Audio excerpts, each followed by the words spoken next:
Is recognized. Well, Mr. Speaker, another day, another strong bipartisan bill presented to the House by the House Financial Services Committee. I take great pride in that fact.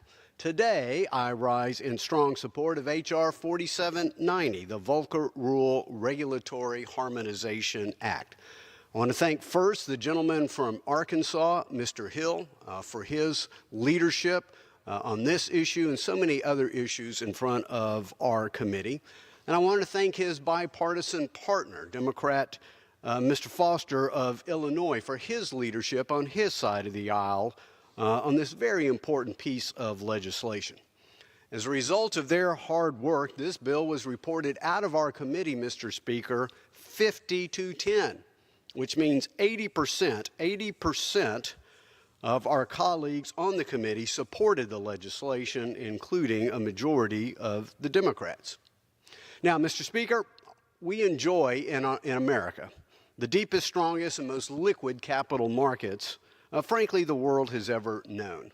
And that helps us have a very strong pro-growth economy. Our capital markets are vital to the job growth and job creating machine in America. They provide our capital markets provide very important funding to Main Street businesses and to entrepreneurs for short-term operations and long-term growth. Main Street businesses, for example, like an equipment and party rental store in my district. His owner is named Arliss, who told me, quote, "The number one issue for me to keep the doors open is access to capital." That's why it's so critical that we ensure that he has access to capital. Also heard from Jeff of Henderson County in the 5th District of Texas that I have the privilege of representing. He owns a farm and ranch store. And he explained, quote, "During the past year, I have been able to expand my business location and double my inventory. I've been able to hire additional employees as I grew. Without access to credit, things like this would not be possible." Just two quick little vignettes about how in our economy, capital formation, access to credit, how important that is for the job engine of America. And so again, Mr. Speaker, members of the House Financial Services Committee, on both sides of the aisle have been working very hard on bipartisan pieces of legislation that can result in smarter, more efficient, more effective regulation that our hardworking taxpayers expect so that we can have robust capital formation and our job creators, our small business people like Jeff and Arliss can continue to grow and prosper. H.R. 4790 is just one example of this type of legislation. Specifically, Mr. Speaker, H.R. 4790 will streamline the regulatory authority set forth in Section 619 of the Dodd-Frank Act, a section more commonly known as the Volcker Rule. And it provides a framework that will provide increased regulatory clarity for entities that must comply with the Volcker Rule. And it does this by consolidating rulemaking authority and interpretation with the Federal Reserve Board, and for purposes of examination and enforcement, designating the primary federal regulator for a covered entity as the sole regulator in those capacities.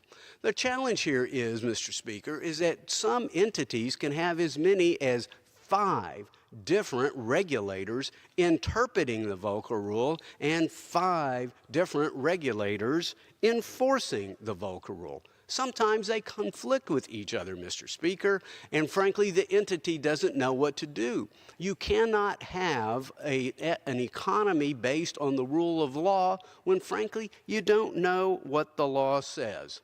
And so the gentleman from Arkansas brings a very simple bill to the House floor that says we're going to have one regulator in charge of interpreting the rules, and the primary regulator for the prudential regulator, rather, is going to be in charge of enforcing the rule.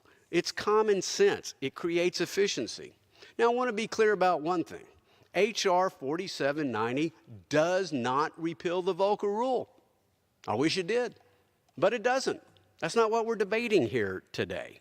And outside of providing important relief to community banks, bipartisan regulatory relief that, by the way, has already been approved by a strong two-thirds of our Senate colleagues, the bill doesn't require any changes to the Volcker Rule itself.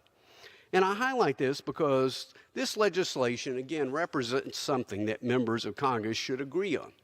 That regardless of how you stand on a particular rule or regulation, it at least ought to be clear. And there ought to be one interpretation and one enforcer of the rule so you know what the rule is. You can't abide by the rule if you don't know what the rule is. This is only common sense, and it can only lead to, again, stronger, deeper, more liquid capital markets to help our job creators. So regardless of whether we support the Volcker Rule or we wish to repeal it, hopefully we can at least agree it shouldn't be unnecessarily complex and burdensome and virtually impossible to abide by. And so that again is what H.R. 4790 is simply trying to do.